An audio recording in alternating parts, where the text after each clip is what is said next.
नमस्कार दोस्तों, welcome to Byju's government exam prep channel. दोस्तों, आज हम लोग डेली करंट अफेयर में चर्चा करेंगे 3 मार्च 2021 के विभिन्न समाचार पत्रों में से, जो कि आपके आगामी परीक्षा CHSL, combined graduate level, Delhi police, CPO-SI and other state services exam, इन सभी के लिए लाभदायक सिद्ध होगी।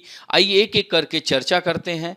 नेशनल अफेयर्स में राष्ट्रीय मामलों में पहली खबर है Lok Sabha TV and Rajya Sabha TV. आप लोग देखते होंगे जो कि मर्ज्ड हो गया है टू मेक संसद टीवी, यानी लोकसभा राज्यसभा टीवी को मर्ज कर दिया गया है। अब उसकी जगह संसद टीवी कहा जाएगा और दो संसद चैनलों यानी लोकसभा टीवी और राज्यसभा का विलय कर दिया गया है। तो सेवानिवृत्त IAS अधिकारी रवि कपूर 1 साल के लिए मुख्य कार्यकारी अधिकारी के रूप में इनको नियुक्त किया गया है। लोकसभा टीवी को 2006 में लॉन्च किया गया था।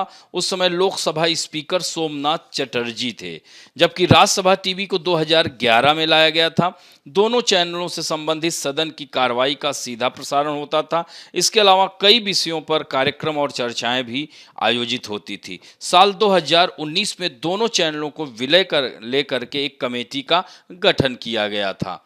अब बात करते हैं दूसरी जो महत्वपूर्ण खबर है, Sugamya Bharat app and handbook access the photo digest. Union minister for social justice and empowerment Shri Thawarchand Gehlot ने 2 मार्च 2021 को नई दिल्ली में वीडियो कॉन्फ्रेंसिंग के माध्यम से सुगम्य भारत ऐप लॉन्च किया। अब सीधे सीधे प्रश्न बन जाएगा कि सुगम्य भारत ऐप किस मंत्रालय ने लॉन्च किया, और मंत्री ने एक्सेस द फोटो डाइजेस्ट नाम की एक पुस्तिका भी लॉन्च की है। सामाजिक न्याय और अधिकारिता मंत्रालय के तहत विकलांग व्यक्तियों के सशक्तिकरण विभाग द्वारा ऐप और हैंडबुक विकसित की गई है।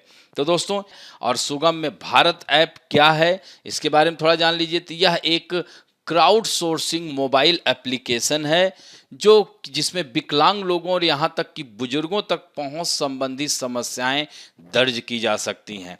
ऐप का जो उद्देश्य है, the aim of the app is sensitising and enhancing accessibility in the 3 pillars of the accessible India campaign which includes built environment, transportation sector and ICT ecosystem in India. यानी 3 स्तंभों में सुगमता को बढ़ाना है और जिसमें भारत में निर्मित पर्यावरण, परिवहन क्षेत्र और ICT पारिस्थितिकी तंत्र शामिल है। यह हैंडबुक, अब यहाँ पर देख सकते हैं कि एसेस द फोटो डाइजेस्ट, यानी यह जो है हैंडबुक विभिन्न राज्यों और केंद्र शासित प्रदेशों से तस्वीरों का एक संग्रह है, जो हितधारकों के लिए एक उपकरण और मार्गदर्शक के रूप में कार्य करने के लिए उन्हें सुलभता के 10 बुनियादी विशेषताओं और संबंधित अच्छी बुरी प्रथाओं के बारे में समझ लाने के लिए, उन्हें सचित रूप में समझने के लिए है ये। तो ये ध्यान रखेंगे दोस्तों। अब बढ़ते हैं इंटरनेशनल योग फेस्टिवल। दोस्तों, अंतर्राष्ट्रीय योग महोत्सव का उद्घाटन उत्तराखंड के कृषि मंत्री सुबोध उनियाल, ऋषिकेश में अखिल भारतीय अखाड़ा परिषद के प्रमुख नरेंद्र गिरी और पतंजलि योग पीठ के अध्यक्ष आचार्य बालकृष्ण ने किया। यह महोत्सव उत्तराखंड पर्यटन विकास बोर्ड और गढ़वाल मंडल विकास निगम द्वारा संयुक्त रूप से आयोजित किया गया है। यानी the festival is being jointly organized by Uttarakhand tourism development board and Garhwal Mandal Vikas Nigam. दोस्तों, यह भी महत्वपूर्ण है। और योग, जैसा कि आप लोग देखे होंगे कि वर्तमान समय में कोरोना नामक महामारी में यह योग बहुत ही महत्वपूर्ण भूमिका निभाया। यानी कोविड के समय में प्रतिरक्षा को बढ़ाने में योग ने एक महत्वपूर्ण भूमिका निभाई। योग के नियमित अभ्यास से बीमारियों को शरीर से दूर रखने में मदद भी मिली। योग कई बीमारियों का भी इलाज है, जो चिकित्सा विज्ञान का उपयोग करके इलाज करना कठिन है। योग का उद्देश्य न केवल हमें फिट रखना है, बल्कि मनुष्य के भीतर की नकारात्मकता को भी यह समाप्त करता है। इससे व्यक्ति में कॉन्फिडेंस बढ़ता है। लगातार योग करने से स्वस्थ शरीर रहता है और यह कम से कम हमारे देश में योग सभ्यता हजारों साल पुरानी सभ्यता है। अब बात करते हैं अंतर्राष्ट्रीय मामलों में। Indian air force to participate in exercise desert flag 6। दोस्तों, भारतीय वायुसेना के एक्सर डेफ्रा एयरबेस UAE में 3 मार्च से 27 मार्च तक आयोजित हो रहे डेजर्ट फ्लैग 6 में भाग ले रही है। इस अभ्यास का उद्देश्य है कि जो है परिचालन जोखिम प्रदान करना, उन्हें नियंत्रित वातावरण में नकली वायु से निपटने के संचालन के लिए प्रशिक्षित करना, सर्वोत्तम प्रथाओं के पारस्परिक आदान प्रदान के साथ साथ उनकी परिचालन क्षमताओं को बढ़ाने का भी अवसर प्रदान करना। तो दोस्तों यह जो है एक्स डेजर्ट फ्लैग संयुक्त अरब अमीरात वायुसेना द्वारा आयोजित एक वार्षिक बहुराष्ट्रीय बड़े दल युद्ध अभ्यास है। तो यह जो है अभ्यास में संयुक्त अरब अमीरात, संयुक्त राज्य अमेरिका, फ्रांस, सऊदी अरब, दक्षिण कोरिया और बहरीन की वायुसेनाएं भी इसमें दिखाई देंगी। तो इस तरह से इंडियन एयरफोर्स के 6 सुखोई 30 MKI, 2 C-17 और एक IL-78 टैंकर विमान के साथ भाग ले रहा है। और दोस्तों एक महत्वपूर्ण बात इसमें एक और भी है, याद रखिएगा, हम चर्चा भी किए थे कि भारतीय राफेल जेट विमानों के फ्रांस से भारत आने के रास्ते में यूएई की वायुसेना के विमानों ने हवा में ही ईंधन भरने में सहायता प्रदान किया था। उसके बाद ही भारत इस युद्धाभ्यास में शामिल हो रहा है। हाल ही में भारतीय वायुसेना ने जोधपुर में फ्रांस की वायुसेना के साथ युद्धाभ्यास डेजर्ट नाइट 2021 में दोनों देशों के विमानों ने कई जटिल हवाई तकनीकों का प्रदर्शन किया था। इसमें राफेल के अलावा भारतीय वायुसेना के सुखोई और मिराज 2000 युद्धक विमान भी शामिल थे। हाल ही में बीकानेर स्थित महाजन फील्ड फायरिंग रेंज में भारत और अमेरिका की सेनाओं के बीच युद्धाभ्यास हुआ था। तो इसी तरह से भारत यूएई सहित भारत अब दुनिया के अरब दुनिया के बीच संबंधों में तेजी आ रही है।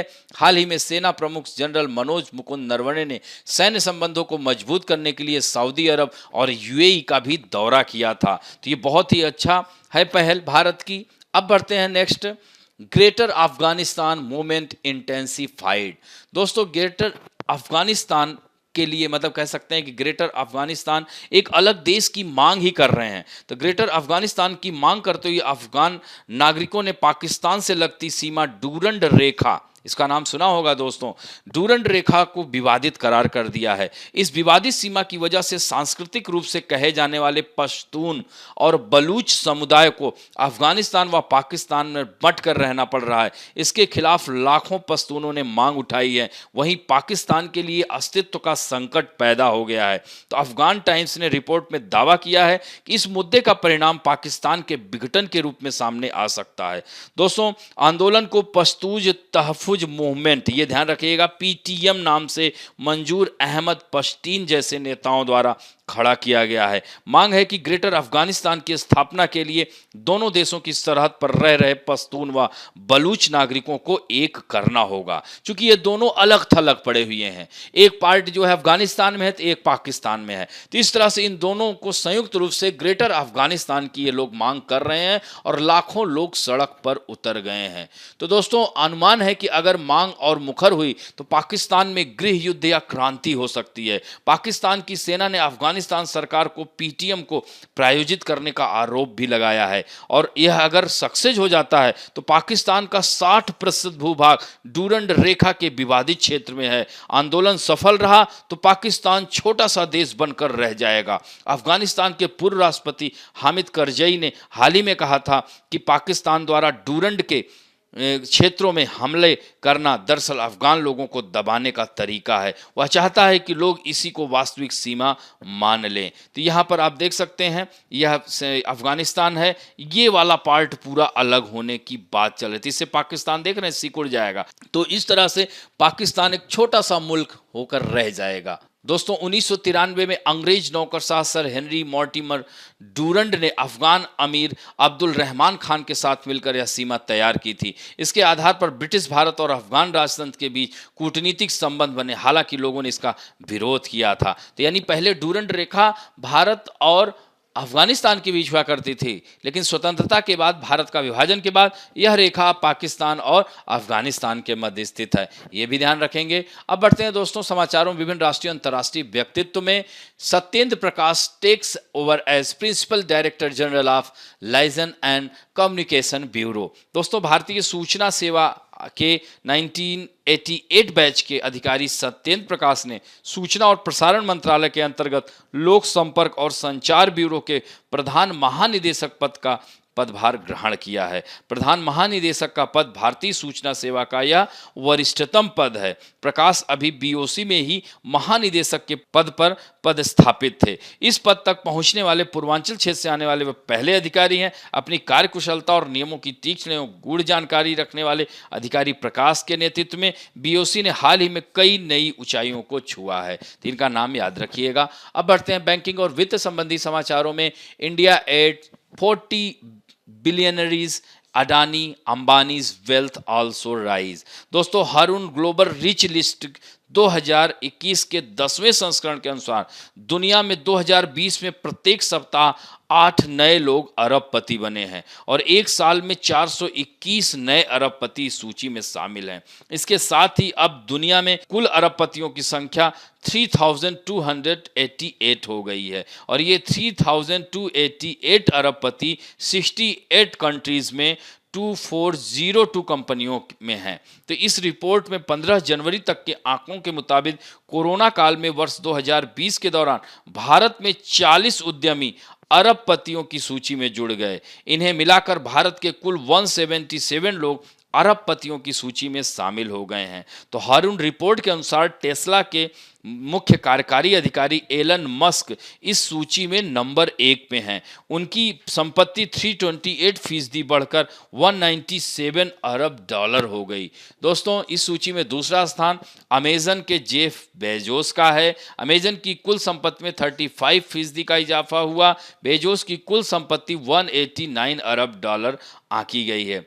इसके बाद एक 114 अरब डॉलर की नेटवर्क के साथ LMVH ने बर्नार्ड अर्नॉल्ट तीसरे स्थान पर हैं। उनकी संपत्ति 7% बढ़ी है। और भारत की बात करें तो मुकेश अंबानी 83 अरब डॉलर की संपत्ति के साथ भारत के सबसे अमीर शख्स हैं और वैश्विक सूची में उनका 8वां रैंक है। दोस्तों, सूची में दूसरे स्थान पर गौतम अडानी एंड फैमिली है। वे 32 अरब डॉलर की संपत्ति के मालिक हैं और विश्व के सबसे अमीर लोगों की सूची में गौतम अडानी का 48 रैंक है और शिव नडार एंड फैमिली 27 अरब डॉलर की संपत्ति के साथ भारत में तीसरे स्थान पर आते हैं। वैश्विक सूची में 58 रैंक है। इसी तरह से आर्सेलर मित्तल समूह के लक्ष्मी एंड मित्तल वैश्विक स्तर पर 104वें सबसे अमीर शख्स हैं, लेकिन वे भारत के चौथे सबसे अमीर उद्योगपति हैं। सीरम इंस्टीट्यूट के साइरस पूनावाला भारत के 5वें सबसे रईस शख्स हैं। 18.5 अरब डॉलर की संपत्ति के वह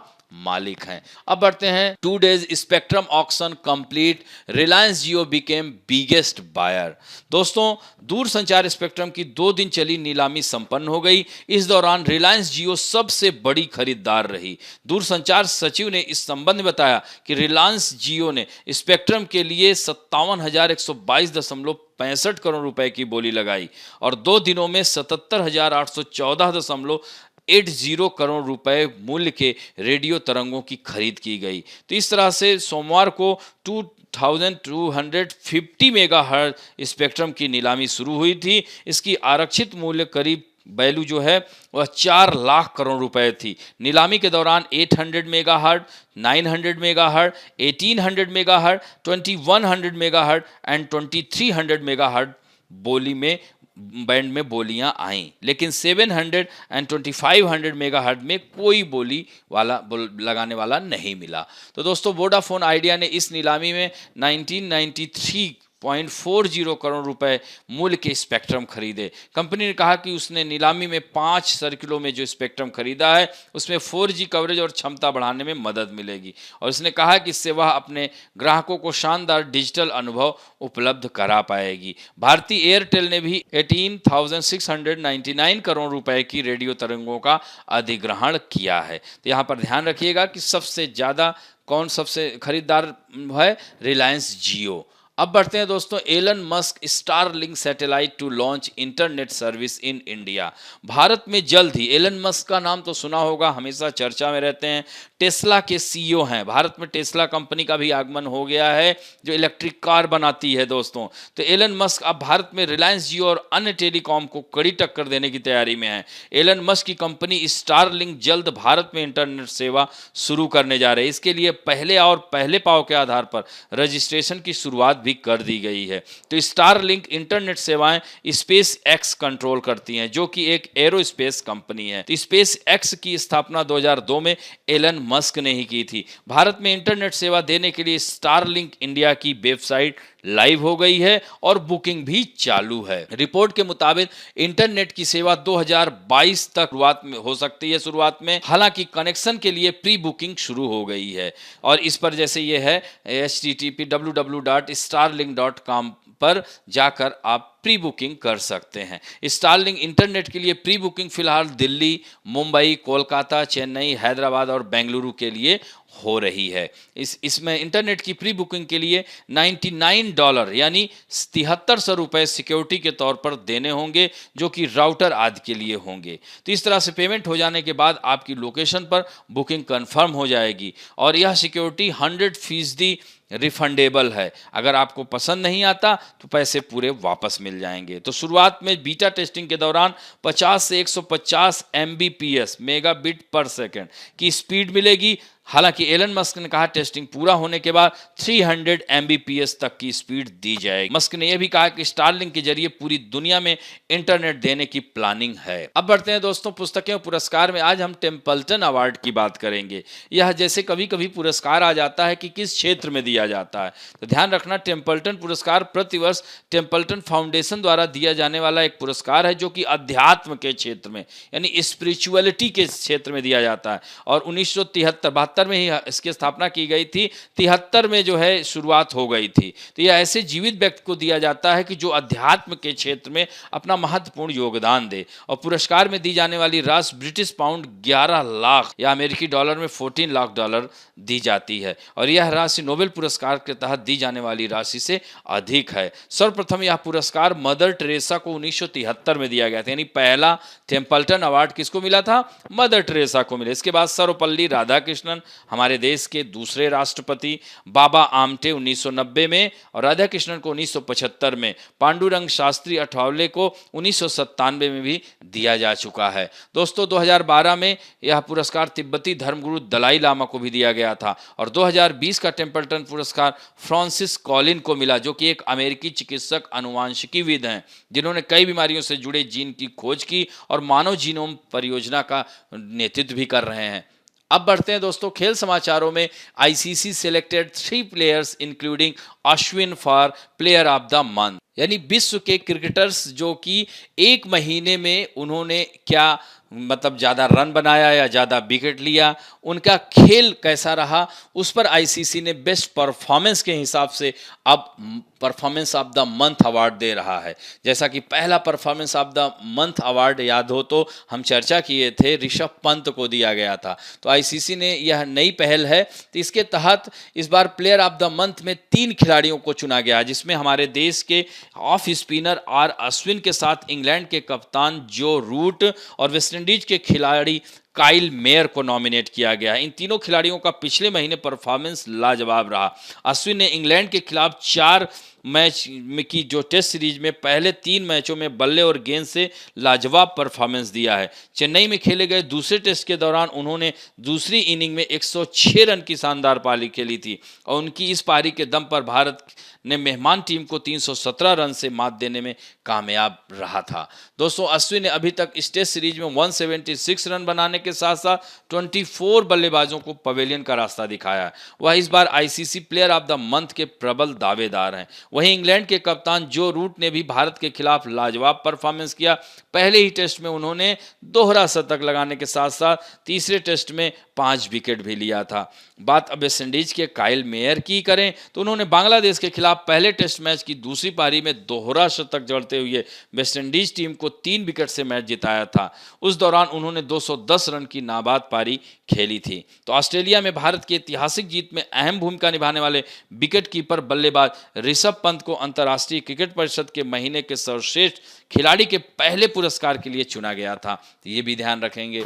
अब बढ़ते हैं दोस्तों महत्वपूर्ण दिवस में। आज वर्ल्ड वाइल्ड लाइफ डे है, यानी विश्व वन्य जीव दिवस को हर साल 3 मार्च को मनाया जाता है ताकि दुनिया के वन्य जीवों और वनस्पतियों के बारे में अवेयरनेस फैलाए जा सके। इस बार का जो थीम है वन और आजीविका, स्थायी लोग और ग्रह, यानी forest and livelihoods, sustaining people and planet. दोस्तों दिन जो है थाईलैंड द्वारा प्रस्तावित किया गया था। 2013 में संयुक्त राष्ट्र महासभा द्वारा इसे मान्यता प्राप्त हुई। 3 मार्च को चुना गया क्योंकि 1973 में वन्य जीव प्राणियों और वनस्पतियों की लुप्तप्राय प्रजातियों में अंतर्राष्ट्रीय व्यापार पर कन्वेंशन के हस्ताक्षर का दिन है। अब बढ़ते हैं, let us talk about some important fact में। आज हम बात करेंगे राजस्थान की।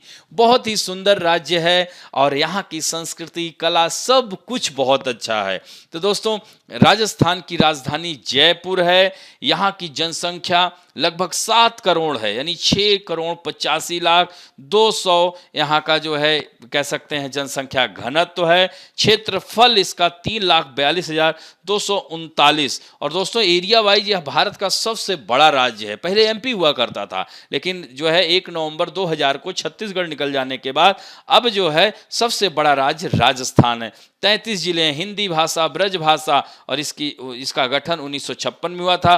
राज्यपाल कलराज मिश्र, मुख्यमंत्री अशोक गहलोत, एक सदन वाली व्यवस्था है, हालांकि द्विसदनीय बात की जा रही है। विधानसभा में यहाँ 200 सीटें हैं, राज्यसभा की 10 सीटें हैं, लोकसभा में 25 सदस्य हैं, और उच्च न्यायालय इसका जोधपुर में है, जिसे सन सिटी भी कहा जाता है। दोस्तों तो क्षेत्रफल की दृष्टि से सबसे बड़ा राज्य है राजस्थान। और क्षेत्रफल तुलना की जाए तो राजस्थान श्रीलंका से 5 गुना, चेकोस्लोवाकिया से 3 गुना, इजराइल से 17 गुना और इंग्लैंड से दुगने से भी बड़ा है। और जापान की तुलना में राजस्थान कुछ ही छोटा है। और दोस्तों उत्तर से दक्षिण यह लंबाई में 826 किलोमीटर विस्तार में, उत्तर में गंगानगर जिला सुना होगा और दक्षिण में बांसवाड़ा तक है। पूरब से पश्चिम 869 किलोमीटर और विस्तार इसका पूर्व में धौलपुर जिला है सुना होगा, और पश्चिम में जैसलमेर तक। यहाँ पर डेजर्ट नेशनल पार्क है दोस्तों। तो इस तरह से कर्क रेखा भी भारत के कितने राज्यों से होकर गुजरती है? 8 राज्यों से। तो राजस्थान के बांसवाड़ा जिला और डूंगरपुर, इसको भी थोड़ा सा स्पर्श करके जाती है। और राजस्थान की सबसे ऊंची चोटी गुरु शिखर है दोस्तों, 1722 मीटर। याद रखना कहीं कहीं 1727 मीटर भी दिया रहता है, ये ध्यान रखेंगे। तो गुरु शिखर आबू पर्वत पे स्थित है, जो कि राजस्थान का सिरोही जिला सुना है ना, वहीं पर स्थित है। और वहीं पर दिलवाड़ा का जैन मंदिर भी है दोस्तों। और इसका जो निम्नतम बिंदु है सांभर झील। सांभर झील सबसे खारे पानी की झील है दोस्तों। और राजस्थान का प्रवेश द्वार भरतपुर को कहा जाता है। यह उत्तर प्रदेश को स्पर्श करता है, भरतपुर। और घाना बर्ड सेंचुरी केवला देव पक्षी विहार भरतपुर में है। सरिस्का जो है नेशनल पार्क जो है आपका अलवर में पड़ता है। और राजस्थान के जोधपुर शहर को सन सिटी के नाम से जाना जाता है। राजस्थान के जैसलमेर का जो जैसलमेर है सबसे बड़ा क्षेत्रफल वाला जिला है। और राजस्थान की राजधानी जयपुर, जैसा कि बताया, 1727 में महाराजा जयसिंह द्वारा स्थापित की गई थी। इसको पिंक सिटी भी कहा जाता है। राजस्थान का पेरिस भी इसे कहा जाता है। राजस्थान की राजधानी जयपुर को ही कहा जाता है। और राजस्थान का लोकप्रिय नृत्य घूमर है। घूमर के अलावा राजस्थान में कठपुतली, भोपा, चांग, तेरा ताली, खिंद्र, कच्छी गोड़ी और तेजाजी नृत्य भी लोकप्रिय है। कालबेलिया नृत्य भी यहाँ पर लोकप्रिय है। यहाँ की जनजातियाँ हैं, मीणा है, भील है, अगहरिया है, सहारिया है, ये सब जनजातियाँ पाई जाती हैं दोस्तों। और राजस्थान का राज्य पक्षी गोंडावन है, जिसका वैज्ञानिक नाम अर्डियोटिस निग्रेसेप्स है। और इसका राज्य पशु चिंकारा है। इसी के चक्कर में सलमान खान हमेशा जोधपुर जाना पड़ता था। तो चिंकारा और ऊंट है। राजस्थान का राज्य खेल बास्केटबॉल है। और राजस्थान की एकमात्र लवणीय नदी लूनी नदी का नाम सुना होगा, अजमेर के नाग पहाड़ अन्ना सागर लेक से निकलती है। जैसलमेर के बालोतरा तक इसका पानी मीठा होता है, यानी स्वच्छ जल होता है। और उसके बाद बलोत्रा के बाद राजस्थान में इसका पानी, जैसलमेर में इसका पानी खारा हो जाता है, लवणता बढ़ जाती है और आगे जाके कच्छ के रण में विलीन हो जाती है। इसीलिए लूनी नदी को क्या कहते हैं? लूनी नदी को जो है आंतरिक अपवाह वाली नदी, यह सागर तक नहीं पहुंचती है बल्कि कच्छ के रण में विलीन हो जाती है। इसकी सहायक नदियां हैं मीठड़ी, सूखड़ी, लावणी, यह सहायक नदियां हैं लूनी की। यहाँ की सबसे लंबी नदी बनास सुना होगा दोस्तों, इसे बन की आशा भी कहा जाता है। और बनास जो है जाकर के ग्वालियर के समीप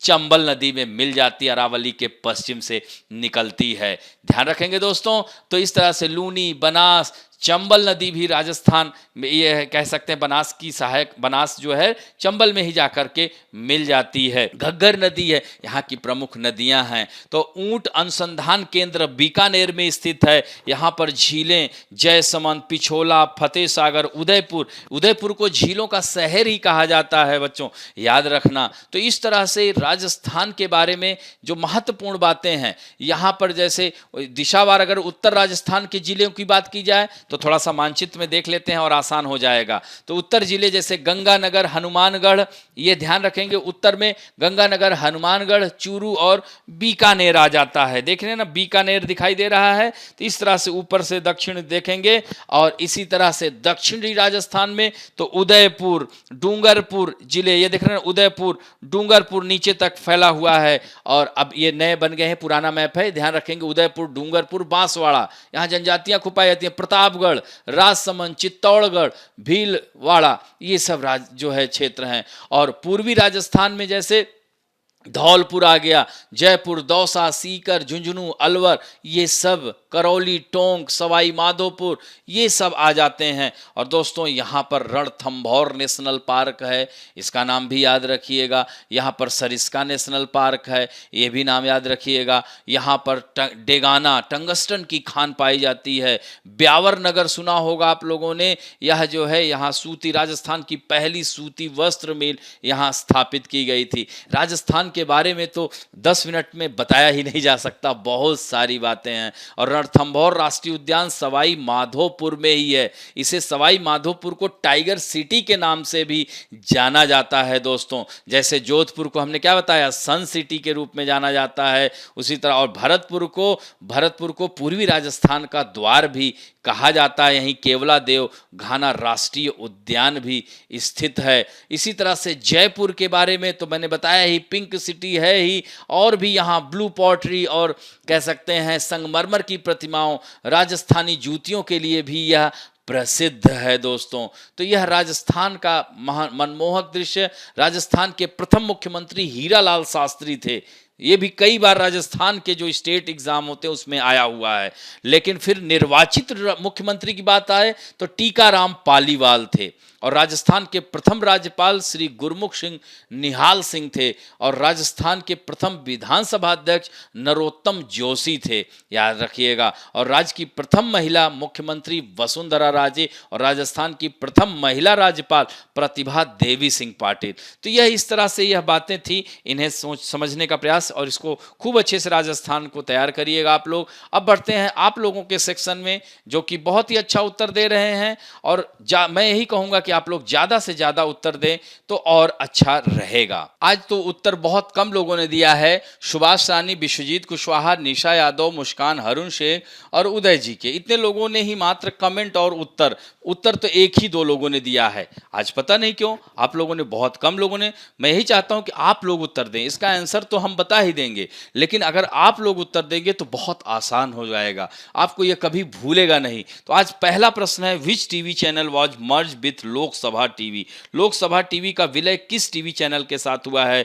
संसद TV, Rajya Sabha TV, DD news या बीबीसी न्यूज? नेक्स्ट क्वेश्चन है, सुगम्य भारत ऐप को किस मंत्रालय के द्वारा लॉन्च किया गया है? खाद्य एवं कृषि मंत्रालय, कपड़ा मंत्रालय, सामाजिक न्याय एवं अधिकारिता मंत्रालय या पर्यटन मंत्रालय? नेक्स्ट है, अंतर्राष्ट्रीय योग महोत्सव का उद्घाटन किस राज्य में किया गया? उत्तर प्रदेश, महाराष्ट्र, उत्तराखंड या राजस्थान? नेक्स्ट है, भारतीय वायुसेना किस देश में हो रहे बहुराष्ट्रीय सैन्य युद्धाभ्यास डेजर्ट फ्लैग में भाग ले रही है? टर्की, सऊदी अरब, संयुक्त अरब अमीरात या कतर? नेक्स्ट क्वेश्चन है, हरुण ग्लोबल रिच लिस्ट 2021 के अनुसार विश्व में सबसे अमीर व्यक्ति कौन है? Mukesh Ambani, Elon Musk, Jeff Bezos या गौतम अडानी? नेक्स्ट क्वेश्चन है, एलन मस्क की कंपनी का क्या नाम है जो जल्द ही भारत में इंटरनेट सेवा शुरू करने जा रही है? स्टारलिंक, स्टारबग, स्टार इंक या इनमें से कोई नहीं? नेक्स्ट क्वेश्चन है, दूरसंचार स्पेक्ट्रम की नीलामी में सबसे बड़ी खरीदार कंपनी कौन बनी? Reliance Jio, Vodafone Idea, Tata Indicom, Bharti Airtel? और 8वां प्रश्न है, टेम्पल्टन पुरस्कार किस क्षेत्र में दिया जाता है? चलचित्र के क्षेत्र में, साहित्य, अध्यात्म या संगीत, यानी मूवी, लिटरेचर, स्पिरिचुअलिटी और म्यूजिक? नेक्स्ट क्वेश्चन है वन्य जीव दिवस यानी विश्व वन्य जीव दिवस कब मनाया जाता है? 1 मार्च, 2 मार्च, 3 मार्च या 4 मार्च? और अंतिम प्रश्न है राजस्थान में लोकसभा की कुल कितनी सीटें हैं? 20, 22, 25 या 27? यानी 20, 22, 25 या 27? इस तरह से इन सभी प्रश्नों के उत्तर आप लोग दीजिएगा। आशा करता हूं कि आज का वीडियो भी आपको अच्छा लगेगा, और अच्छा लगे तो प्लीज लाइक, शेयर, सब्सक्राइब करना ना भूलें। थैंक यू दोस्तों।